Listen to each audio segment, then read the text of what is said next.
Retro movie అయితే చూసేసాను భయ్య, కొద్దిగా లేట్ రివ్యూ ఇస్తున్నా, ఏమనుకోకండి. మూవీ విషయానికి వచ్చేసరికి అయితే మూవీ ఓకేగా ఉంది. ఎందుకు ఓకేగా ఉంది కూడా చెప్తాను నేను మీకు. సో మూవీ ఫస్ట్ హాఫ్ వచ్చేసి మాత్రం గుడ్ భయ్య, చాలా బాగుంది. నాకు ఫస్ట్ హాఫ్ లో ఎస్పెషల్లీ నాకు బాగా నచ్చిందంటే ఒకటి 15 minutes ఒకటి సింగిల్ టేక్ షాట్ ఉంటుంది. కనిమా సాంగ్ నుంచి అదంతా మొదలు పెట్టుకుంటే అక్కడ నుంచి మొత్తం ఒక 15 minutes సింగిల్ టేక్ షాట్ ఉంటుంది. అది మాత్రం చాలా బాగుంది.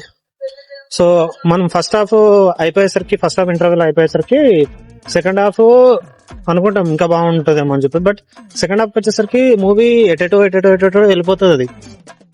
సో ఇక అది అర్థం కాదు, ఇక ఏంద్రా నాన్న ఎటు వెళ్తుందిరా మూవీ అని అనిపిస్తుంది. బట్ సెకండ్ హాఫ్ ఇంకొకదిగా మంచిగా ఉంటే మాత్రం చాలా పెద్ద హిట్ అయ్యేది మూవీ.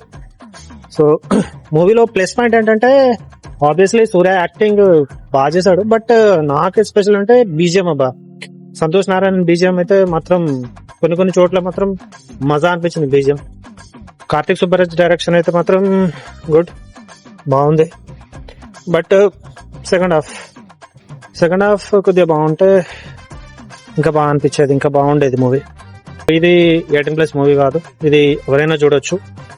ఎస్పెషల్లీ ఇంకా ఇంకో విషయం చెప్పాలి ఏంటి, లైక్ పూజా హెగ్డే గురించి. సో ఈ మూవీలో వచ్చేసి Pooja Hegde without makeup act చేశారు. సో అది బాగుంది.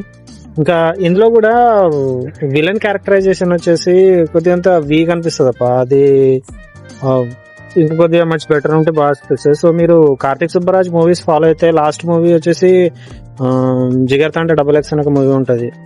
సో మనకు ఈ మూవీ సెకండ్ హాఫ్ వచ్చేసరికి లిటరల్లీ లైట్ కొద్దిగా ఆ మూవీ కంపారిజన్ ఇస్తుంది మీకు.